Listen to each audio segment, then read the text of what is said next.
Clara, are you all set for the big test tomorrow? Have you packed everything? The last thing I could clearly recall was a blinding, searing pain that felt like every bone in my body was being shattered by a relentless assault. The next thing I knew, I heard the familiar, cheerful voice of my best friend. I whipped my head around, my heart pounding in my throat as I stared at her. Her face was a picture of sweetness and concern, but looking at her sent an icy chill crawling down my spine. It was a terrifying realization to know that behind that innocent, friendly mask was a heart filled with a venom more potent than any snake's. It was a truth I had learned in the most brutal way possible, a lesson paid for with my own life. Clara! Hey, Clara! My best friend Chloe waved a hand in front of my face, her brow furrowed with worry. Huh? Oh, I mumbled, the sound catching in my throat as I forced myself back to the present moment. My eyes darted around the room, taking in the scene with a surreal sense of deja vu. The classroom walls were covered in faded, peeling paint. The wooden desks were a chaotic tapestry of carved graffiti and small holes poked into the surface by generations of bored students. On the blackboard at the front of the room, a countdown written in chalk announced that there was only one day left until the SATs. It all came crashing down on me with the force of a tidal wave. I was reborn. I had somehow been sent back in time, returned to the day right before the National College entrance exams. It's nothing, I managed to say, quickly turning my head away from her. The memory from my previous life was still terrifyingly vivid, a phantom sensation of the mob's fists and feet crashing down on me. It felt like being crushed under the weight of 1,000 heavy stones, a pain so intense and real that it made me gasp. Are you just nervous about the test? You keep spacing out, Chloe said, her voice laced with what sounded like genuine concern. She reached out and pressed the back of her hand against my forehead, as if checking for a fever. I flinched away from her touch instinctively, a visceral reaction I couldn't control. Clara, are you feeling sick? What if it affects your scores tomorrow? What are we going to do? She asked, her worry seeming to deepen. I shook my head, trying to compose myself. No, I'm fine. I'm probably just stressed out. What were you saying before? Chloe seemed to accept my explanation, her expression softening into a familiar smile as she nodded. In her hand, she was holding an eraser. It was a perfectly clean, pure white eraser, the exact same one she had given me in my past life. I was just going to ask if you had all your supplies ready. I bought a new eraser today and got one for you, too. I figured you could use this for the SATs tomorrow. My heart began to pound violently against my ribs as I remembered what happened the last time I accepted her gift. I didn't dare reach out and take it from her. I couldn't afford to make the same catastrophic mistake a second time. I quickly rummaged through my own pencil case and pulled out my worn, grayish eraser, holding it up for her to see. No, thanks. I have my own. You should keep that one for yourself. I'm used to this one anyway. But she wouldn't take no for an answer. She deftly snatched my old eraser from my hand and, with a flick of her wrist, tossed it into the nearby trash can. What is that piece of junk? She said, her tone suddenly high and mighty, almost theatrical. It's as black as a piece of charcoal. What if you smudge your answer sheet with that thing and it messes up your score? This one is brand new and works perfectly. Just take it. She had used the exact same words, the exact same justifications in my past life. And back then, I had trusted her without a second thought. I took the eraser she offered and brought it with me into the exam hall. During the very first section of the test, a proctor had stormed over to my desk, accused me of cheating, and dragged me out of the room. I was banned from taking any more of the exams, my future ruined in an instant. In the end, that single event led to a chain reaction that culminated in me being beaten to death. Even now, standing here in this classroom, I could almost feel the phantom aches in my bones. If I trusted her again after all that, I would be the world's biggest idiot. Okay, I'll use yours then. Thanks, Chloe. You're the best, I said, forcing a grateful smile onto my face. Seeing me finally take the eraser, Chloe let out a small sigh that seemed to be one of relief. I held the small white block in my palm, studying it for a long time, turning it over and over. I couldn't see anything unusual about it.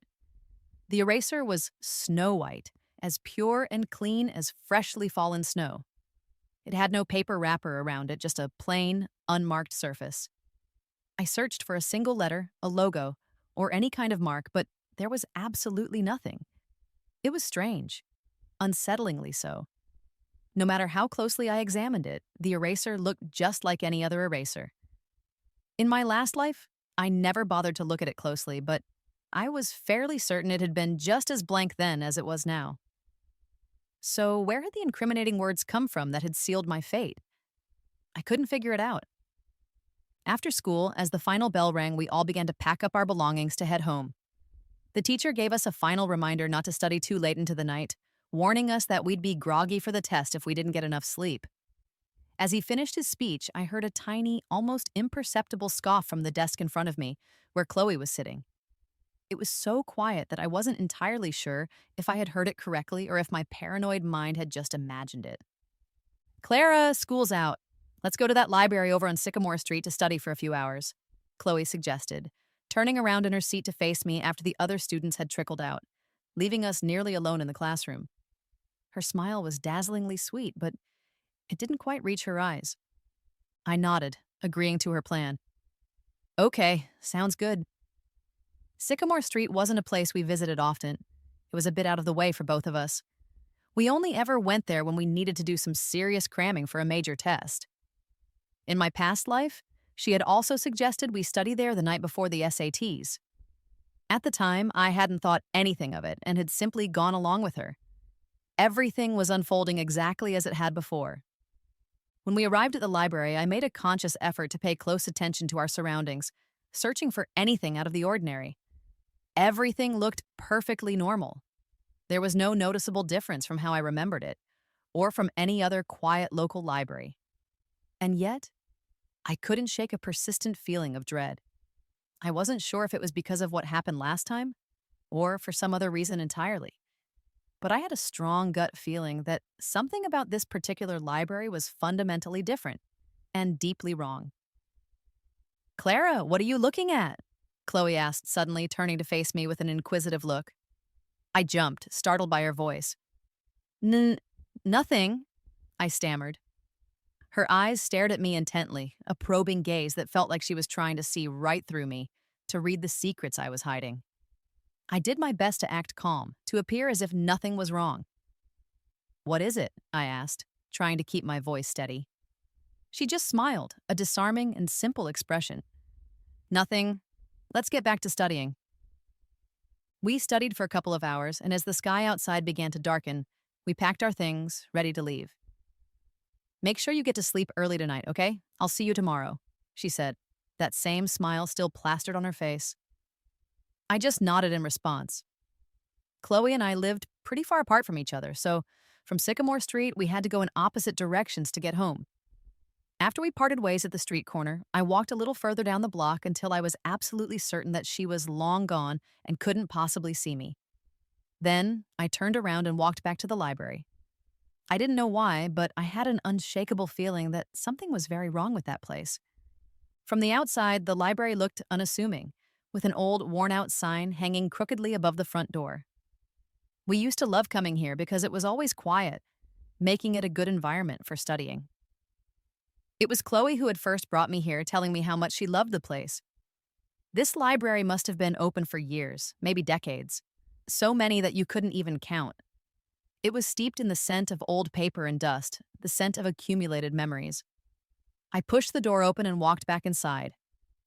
At the very back of the library, there was a long hallway. I had never been down it before because the entrance was always blocked off by a velvet rope and a staff-only sign. "What are you looking for?" As I stood at the entrance to the hallway, a low, raspy voice came from directly behind me. I spun around to see the librarian, a woman I'd only ever seen behind the main desk. Her eyes landed on me, and her intense stare made my skin crawl. I was just looking," I said nervously. "Why is this area always closed off?" She smiled, a strange, thin-lipped expression that didn't seem friendly at all. "Because there's a secret in here. Do you want to come and see?" She walked past me without waiting for an answer and headed down the forbidden hallway. As she passed, I caught a strange metallic scent clinging to her. It smelled like old blood. No thanks," I bolted. I'll admit it, I was scared. I was terrified of enclosed spaces and unknown places, a fear that had been burned into me in my last life when I was dragged into a dark, dead-end alley by those people and tortured to death. I didn't dare take another step into that darkness. "Aren't you brave enough?" she asked from the shadows of the hallway, her voice turning sinister. I didn't say a word in response. I just ran. I ran and ran, not stopping until the familiar sight of my own front door was safely in front of me. "Clara, where have you been? Why are you back so late tonight? You have the SATs tomorrow and you're still out messing around," my mom said as I walked in, though her tone was gentle. She smiled kindly at me, a warm and loving smile that was nothing like the librarian's unnerving one. I shook my head. "Nowhere, Mom. What's for dinner?" She patted my head affectionately. "You little glutton. We have to eat light for the next few days. I'll make you a huge feast after your exams are all over." She was right. I needed to be careful. After dinner, I studied for a little while longer and then went to bed, my mind racing with questions. On the morning of the SATs, I met up with Chloe so we could go to the testing center together. "Clara, do you have all your stuff? You should check again just to make sure you're not missing anything," she said, her voice filled with a familiar, cloying concern. She seemed to have an obsession with my school supplies. I handed her my clear plastic pencil case. "I already checked. In fact, I checked 3 times before I even left the house. I'm not missing a single thing." Chloe took the pencil case from me and, to my surprise, started checking it herself. She picked up one of my pens, looked it over carefully, and then her fingers closed around the white eraser she had given me the day before. Seeing that I had brought it with me, a flicker of satisfaction crossed her face before she replaced it with a smile. She put everything back in the case and handed it to me. "I checked for you. You're all set. Let's go take our test." Chloe and I weren't assigned to the same testing room.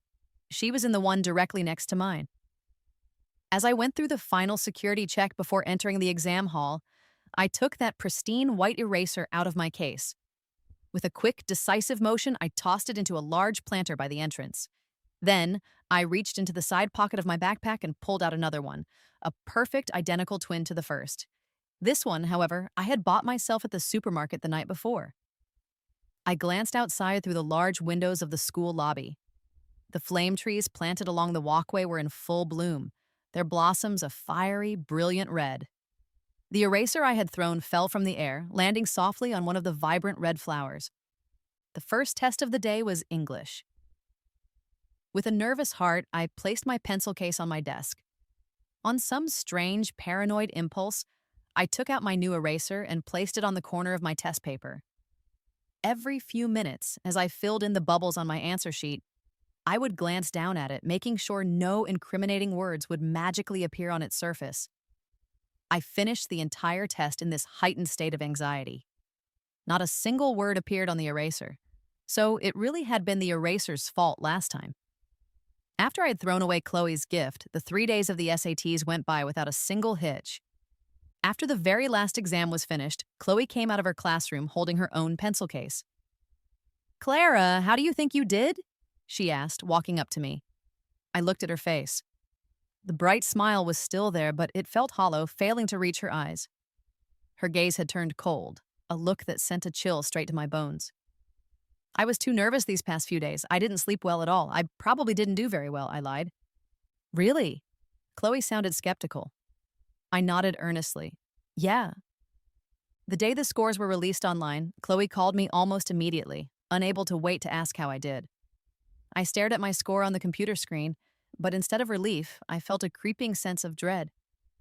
Should I tell her my real score? I still didn't understand why she had tried to ruin my life. We had been so close for so many years. "Clara, why aren't you answering me?" Chloe asked, her voice sharp with impatience. I hesitated, unsure of what to say. "You did really well, didn't you?" Her tone shifted, sensing my hesitation. "I already asked around at school. You got a 736.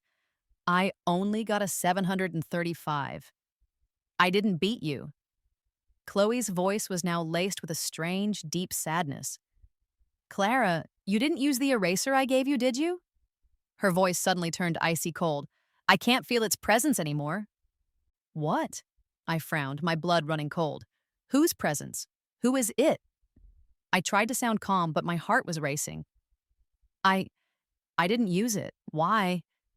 Had that sentence just slipped out accidentally, or had she said it on purpose for me to hear? It's nothing. Congratulations, by the way. Top score in the country. Unlike me, just 1 point shy. Just one single point. On the other end of the line, Chloe let out a long, theatrical sigh, and then she hung up. This was wrong. Everything about this was very, very wrong. I had to get to the bottom of it no matter what. In the end, I decided there was only one place to go for answers. I had to go back to the library on Sycamore Street. I had to see what was hidden in that long, dark hallway. I went in secret, sneaking into the building just a few minutes before the library closed for the evening. I found a secluded spot in the history section and hid behind a tall bookshelf until it was completely dark and all the staff had gone home. Then, under the cover of darkness, I crept silently toward the back of the building, toward the forbidden hallway. The hallway was long, very long. I had only glanced into it that one time, and it had looked like a pitch-black void. Back then, I would have just assumed the lights were turned off. But now, a wild, unbelievable idea was forming in my mind. What if it wasn't just dark? What if the hallway had no end at all? With a heart full of a mixture of fear and curiosity, I crept forward, finally stopping at the entrance. As if on cue, the lights in the hallway flickered on one by one. What I saw inside made me gasp. There were strange things lining the walls.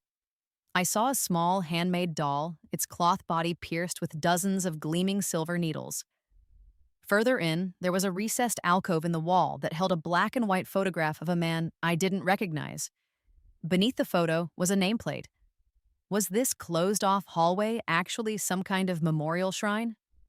The walls of the entire hallway were lined with many more of these small dolls, each one stuck with countless pins. On the back of every single doll was a yellow paper talisman, and written on each one, in neat, careful script, was my name and my birth date. What in the world was going on? I wanted to go deeper to understand what this all meant, but I suddenly heard the sound of footsteps behind me in the main library. Someone was coming. I quickly tiptoed out of the hallway and found a dark corner to hide in, not daring to breathe. Brother, I'm back. That woman dared to throw me away. She's so awful. I'm going to kill her. I'm going to make her suffer a horrible, painful death. It was the voice of the librarian I had seen before, the one who had stopped me from going near the hallway. She looked completely disheveled, and a strange smell, like damp earth after a heavy rainstorm, wafted from her clothes. It had rained on the first day of the SATs, a sudden, heavy downpour. I noticed a single flower petal stuck in her tangled hair. It was from a flame tree, red as fire. The flame tree, just like the one at the testing center. The same one my eraser had landed on when I had thrown it away. Chloe, it's me, the woman said, making a phone call. Chloe's voice came through the phone's speaker almost instantly, loud and clear in the silent library. Where have you been? I haven't been able to find you for days. Do you have any idea how worried I was? I heard it clearly. That was unmistakably Chloe's voice. That bitch threw me away. It took me forever to get back here. Was she talking about me? I couldn't let myself think about it, but the pieces were connecting in my mind, forming a terrifying picture. Flame tree. Thrown away. These words clicked together. This woman didn't seem human. For some reason, I had a very bold, impossible thought. The person standing right in front of me was the eraser I had thrown away. Erasers can come to life these days? I was terrified, hiding in the corner, remaining completely still, not even daring to breathe. Does she know something? What should we do next? The woman asked Chloe. Chloe's voice echoed through the empty hallway, long and eerie. Leave the rest to me. Just close up the library properly and come over to my place. My heart tightened in my chest. What was her next plan? Why was she so determined to destroy me? We were supposed to be best friends. We had promised we'd go to an Ivy League school together. Why? I just didn't understand. In my last life, she and this eraser had conspired to ruin me. Now I finally understood why every word I had written on my test paper had mysteriously appeared on that eraser. This eraser had somehow gained sentience. It had come to life. They stopped talking. I stayed hidden in the library for a long time after that. In the middle of the night, while the eraser woman was gone, I snuck out and went home. The next morning, Chloe came to find me. Clara, the SATs are finally over. I know we both have the scores to get into a good school, but I'm still a little worried. I want to go to the temple on the mountain to pray just for some peace of mind. Will you come with me? What did she possibly have to worry about? She was only 1 point behind me, the second highest score in the entire country. Chloe had a backpack on and was beaming at me, looking so sweet and innocent, like an unmelted piece of candy. I just couldn't imagine someone who looked like her wanting to hurt me. She was never the type to pray to gods or Buddhas. Because of her difficult family situation, she worked harder than anyone I knew. She never had time for things like that. Now that the SATs were over, why would she suddenly think of going to a temple? I remembered her conversation with the eraser from the night before. This had to be their next move. Were they planning to harm me at the temple? A chill ran through me. That temple was probably not a legitimate place of worship. Okay, let me just go get ready, I said. After thinking it over for a moment, I decided to go with her. I was curious to see what they would try to do to me. Inside my house, I asked her to wait in the living room while I went to my bedroom. I made a quick, quiet phone call, changed my clothes, and then went out with her. The temple she had mentioned was on a mountain, a deserted-looking mountain, completely devoid of any human presence. The whole place felt strange and unsettling. There wasn't a soul in sight. Chloe, how did you find this place? I asked her. She just smiled and said nothing. After walking for what felt like an hour, I was exhausted and had to stop to catch my breath. Chloe urged me to keep going up the mountain. She seemed desperate for me to die. But I still didn't know why. Why did she want to hurt me so badly? I had never been to this mountain before in my life. The higher we climbed, the more desolate and wild it became. Our feet crunched on a thick carpet of dead leaves, and strange, eerie bird calls echoed around us through the trees. Chloe, maybe we should go back down. This place doesn't feel right. Mountains like this usually have wolves or bears or something. There are only the two of us here. We really shouldn't be in a place we've never been before. I thought that if she agreed to turn back, I could let everything that had happened before slide. We had been friends for so many years, it wasn't something I could just throw away easily. I'm a sentimental person. I really didn't want to lose our friendship. If she agreed to turn back now, this would be her last chance. Clara, you have to be sincere when you pray. The more remote the place is, the more powerful it is. Let's just keep going. We're almost there. Chloe refused, insisting that I keep climbing. I sighed and followed her further up the mountain. Soon we reached a steep cliff at the summit. And there, believe it or not, was a temple. It looked ancient, as old as that library on Sycamore Street. The temple walls were covered in thick green moss, as if no one had cleaned it in a very, very long time. Look at this desolate place. Is anyone really here? I asked. Or is it just full of monsters that have come to life and taken human form? Heh! Chloe sneered and pushed me roughly into the temple's main hall. You've known all along, haven't you? She said, looking at me. Her eyes were terrifyingly cold.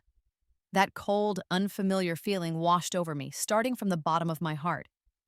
I frowned, looking directly into her eyes. So last night, you knew I was in the library. You knew I heard your conversation. You did it all on purpose. You deliberately let me hear it, and you deliberately brought me here, but I was hidden so well. Chloe sighed dramatically. I didn't want to kill you, you know. You just had to cooperate and get banned from the exams for life. Why did you have to be the star? Why did you have to score 1 point higher than me? She suddenly started screaming at me, advancing on me step by step. My heart tightened, and the phantom pain of my bones being shattered returned with a vengeance. I looked at her in disbelief. It really was her. She was the one trying to hurt me, but why? We were so close. She backed me into a corner. There was nowhere left to run. My back was pressed against the giant stone statue in the center of the temple. The burning incense sticks in a bowl behind me seared my skin. And you? What's your relationship with her? She tilted her head, her eyes filled with a fake innocence and confusion. Her? Who's her, Clara? Are you confused? I finally snapped. Chloe, stop playing dumb with me. Since you already know I was in the library yesterday and everything you said was for me to hear, then what is your relationship with her? And is she even human? Sometimes you desperately want to know the truth, but at the same time, you're terrified of what that truth might be. Terrified that the truth is exactly what you imagined. But Chloe and I grew up together. Our relationship was like two flowers growing side by side, basking in the same sunlight. We ate together, studied together, even went to the bathroom together. The only time we were ever apart was when we went our separate ways home from school. I had never seen her contact that person before. Every time we went to the library, I never even saw her speak to that woman. Chloe smiled. Her face was so innocent and angelic, but her eyes were filled with a dark, vicious hatred. So, you figured it out. Well, I guess I can't hide it anymore. She's not human. You already guessed that, didn't you? Why else do you think I insisted you carry her with you? Chloe, why? I demanded, my voice sharp. We promised we'd go to an Ivy League school together. Why would you do this? Why would you want to ruin me? Chloe shrieked, her voice cracking. Why? Because I hate you. I'm jealous of you. I'm jealous of your family, your looks, your talent. Why? Why were you born a pearl that everyone cherishes while I was born as worthless as grass in a field? Just a common weed. You have loving parents, a happy family. And me? A mentally unstable mother, a violent alcoholic father, and a deadbeat younger brother who's always asking me for money. I worked my ass off, and the best I could do was just go to the same top school as you. Why? We're both human. Why is my whole life just a struggle to barely keep up with you? I knew a little bit about Chloe's difficult family situation. That's why, ever since we were little, I was always closest to her. Whatever she liked, I never fought her for it. I always tried to be good to her, a little better than I was to anyone else, to make up for the pain of her childhood. But I never, ever imagined that deep down, she hated me this much. 2 lifetimes. I've lived 2 lifetimes. My best friend walked up to me and slapped me hard across the face, twice. In our last life, my name was Faye and you were Alara. In this life, I'm Chloe and you're Clara. Alara shattered a pen of mine. In this life, you're going to pay for it. I stared at her in horror. What? 2 lifetimes? I was reborn. She was reincarnated, and she was reincarnated with her memories intact. So that's it? Is that the real reason you hate me? I'm not this Alara person you're talking about. I don't know anything about a pen. Chloe, have you ever considered that maybe your memories are lying to you? Maybe you're... Smack! A stinging slap hit my face again. She grabbed my neck, her grip like iron. Yes, she hissed through gritted teeth. You don't remember, but I do. In our last life, you lived a happy, perfect life too, while I died a miserable death. Why do you get to have it better than me every single time? I want you to never be reborn. I want you to be damned for all eternity. I want you to burn in hell and die a horrible death. With a furious roar, Chloe raised a sharp, gleaming sword and swung it directly at me. A bright white light flashed from the blade. Engraved on its surface was my name and my birth date. When I first came into the temple, I had scanned the main hall. It looked like any other abandoned temple. Where in the world did she get that sword? She hacked at me wildly. I dodged to the side, but she swung again.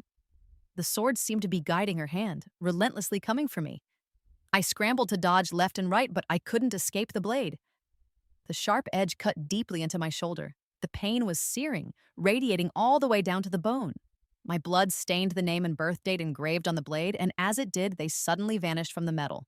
Chloe gave a bitter, chilling laugh. Clara, don't blame me. Blame your good fortune. Why should you get all the good things in life? With a grunt, she twisted her hand. The blade sliced through my skin. A sharp, piercing pain shot through me, and my whole body felt like it was on fire. There was something else on that sword. She had my name and birth date engraved on it. She was going to kill me, no matter what. My eyes widened in shock. The sword glowed with a snowy white light. Could it be her sentient eraser? Do you hate me that much? Do you really have to kill me? I collapsed to the ground in agony. Twice. She had killed me twice now. Or maybe it had been many more times. That Ilara person I didn't know was apparently my past self. As Faye, she hated Ilara. As Chloe, she still hated Clara. From beginning to end, the person she hated was me. The person she wanted to kill was me. Chloe, I sobbed, kneeling on the cold stone floor as blood dripped from my arm. Maya, I just want to know why. Can jealousy really kill someone? You're killing me just because you're jealous? Chloe sneered. Not entirely. I also want revenge. Revenge for my pen. It had just gained sentience. They were brothers, born from a drop of my emotion and my heart's blood. They only obey me and they only exist to kill you. So that drop of emotion was her capacity for kindness? Was this the real reason she hated me? Clara, go to hell! She steeled herself, yanked the sword free from my shoulder, raised it high above her head, and aimed for my neck. No, I won't die. I can't die. I pushed against the ground with my good arm, trying to force myself to stand. But at that moment, her sword stopped midair. Geez, it looks like I have to do everything myself. In that split second, a dark figure blurred into my vision. He stepped directly in front of me, and with a casual flick of his wrist, sent the sword flying from Chloe's hand. The man was dressed in a black tactical jacket and wore a mask that covered the lower half of his face. An aura of effortless mystery surrounded him. Kale, you couldn't have taken any longer, could you? I grabbed his leg to pull myself up, leaning heavily against him. He turned and flicked his perfectly styled hair at me. I couldn't see his whole face clearly, but his eyes were practically screaming the word cocky. He was so infuriatingly casual. If I came any earlier, how could I show off my heroic entrance? Son of a bitch, I was about to die and he shows up now? Did he think I had extra lives to spare? If I had the strength, I would have strangled him.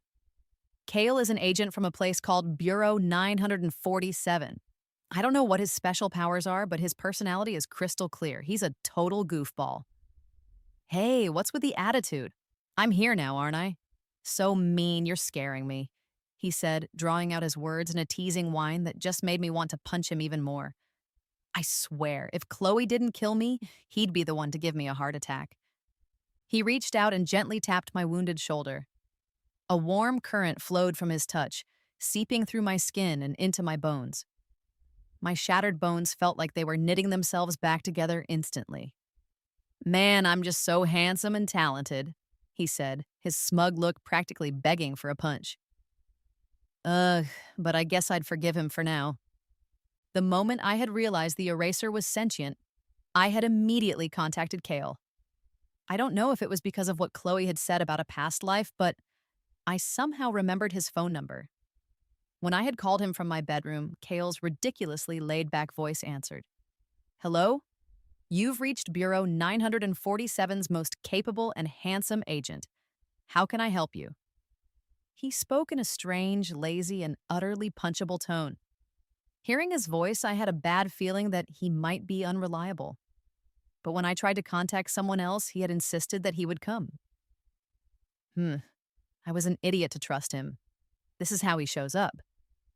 I was about to get my head chopped off, and he calls this a timely arrival. Yeah, great job. Are you two going to just ignore me? Chloe shrieked, her eyebrows twitching with rage. Kale glanced over at her, a hint of amusement in his eyes. Then I guess I'll have to deal with you. He waved his hand dismissively, and the sword that had been knocked to the floor shattered into a million points of starlight that scattered in the air and were carried away by the wind. No, impossible. That's impossible. Chloe clutched her head, sobbing. How could you? How could you shatter it so easily? Why? Why? Clara, why does he protect you every single life? Why don't you ever protect me? She looked at Kale. In the last life she remembered, it was also Kale who had destroyed her sentient pen, turning it back to its original form before crushing it under his foot. This life, it was Kale again, protecting Clara, crushing her eraser. Why was Clara's life always so good? Why was her luck so damn good? Why was she so favored by the heavens? Why? Perhaps she would never understand, not in this life or the last. Because in every life you were the one in the wrong, Kale said, his gaze suddenly as cold as ice. In this life, you were blessed with a scholar's fate. That was a special mercy from the universe. But you refused to repent. Now, he said, turning his gaze to me, what's your choice? I shook my head. I didn't know. She seemed to be in so much pain. Pain in her last life and pain in this one. I want her to have nothing to do with me ever again. For all of eternity, we will never meet again. If she didn't want the mercy she was given, then she gets nothing at all. Besides, she had killed my past self. I wasn't about to forgive her for that. He nodded and walked over to Chloe. He mumbled a few words in a language I couldn't understand. After a long moment, or maybe it was just an instant, Chloe's eyes rolled back in her head, and she fainted. When she eventually woke up, she was completely insane. Kale had shattered her soul. She was just an empty shell now. He turned back to me and gently touched my forehead. You should forget, too. Epilogue. In a quiet corner coffee shop, two people sat at a table by the window. You old geezer, you've been alive for centuries. Why are you still so fixated on her? Kale flicked his hair and leaned against the window. His long, elegant fingers wrapped around a porcelain coffee cup, and he took a small, deliberate sip. I just like to help people, you know. What other reason could there be? I am, after all, Bureau 947's most capable and handsome agent. Kale sighed, a bitter, almost imperceptible smile on his lips. Maybe he just couldn't forget. Even after hundreds of years, he still couldn't forget. He had spent his whole life searching for someone similar, for that familiar face in the crowd. He himself was starting to forget exactly why. You really haven't forgotten after all these years, his companion teased. People like them, with special abilities, tended to live very long lives. He had known Kale for a very, very long time. Kale didn't answer. He just stared out the window. A young woman was crouching on the street corner, looking at a female lunatic who had just escaped from the nearby asylum. Chloe had gone insane. She wasn't sentenced to prison but was taken to a mental hospital instead. They had assigned many guards to watch her, but she had still managed to escape when they weren't looking. The young woman was wearing a white floral print sundress, her hair tied back in a ponytail, full of youthful energy. Look at you. You had a good life ahead of you and you threw it all away. So I'll live it for you. The young woman, Clara, smiled. She glanced down and saw a small white piece of an eraser lying on the pavement next to Chloe. She stomped on it hard, grinding the eraser into a fine paste on the concrete. Chloe, no matter what you do, she's never coming back. She had to crush this last piece of the eraser, just as the pen had been crushed in a previous life. She had to destroy any hope Chloe might have had left. The young woman looked up at the coffee shop on the corner. By the window, a man in a black mask seemed to be looking right at her.